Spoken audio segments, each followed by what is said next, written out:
बरेच पेशंट मला विचारतात की ब्लॅक कॉफी पेशंट म्हणतात की कंझ्युम कसं करायचं. तर मी रिकमेंड करते त्यांना की ब्लॅक कॉफी बेटर चांगली राहतीये, व्हाईट कॉफी नाही आहे. म्हणजे त्याच्यामध्ये क्रीम ॲड करायची नाही, दूध वगैरे किंवा शुगर पण ॲड करायची नाही. ती हेल्थसाठी चांगली आहे. तुम्ही ॲड जर मिल्क आणि शुगर केली तर त्याचे बेनिफिट काही मिळणार नाही आहेत तुम्हाला, त्याचे साईड इफेक्टच होणार झाले. तर WHO आणि FDA नुसार फक्त 200 किंवा 400 mg एवढीच कॉफी डेलीला म्हणजे पर डे सेफ असते. म्हणजे त्यानुसार 2 किंवा 3 म्हणजे कप हे घ्यायला पाहिजे आणि नाईटला घ्यायला टाळायला पाहिजे.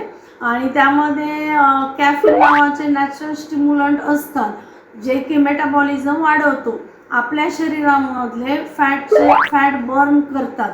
मग फॅट बर्न झाल्यामुळे वेट लॉस म्हणजे व्हायला मदत होतीये. फॅटी लिव्हर डिसीज असतात ते 80% कमी करतात. आणि कॉफी लिव्हर एन्झाईम्स रेग्युलेट करतात. डायबिटीजमध्ये antioxidant plus magnesium insulin sensitivity improve करतात.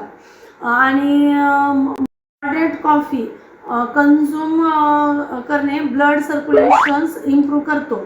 2 ते 3 कप बेटर राहतात, पण जास्त कॉफी पण हार्मफुल राहते. हार्ट डिसीजचा धोका कमी करतो, पण जास्त प्रमाण जर झालं तर BP वाढतो. कॉफी BMR नुसार 10 किंवा 15% ने वाढतो.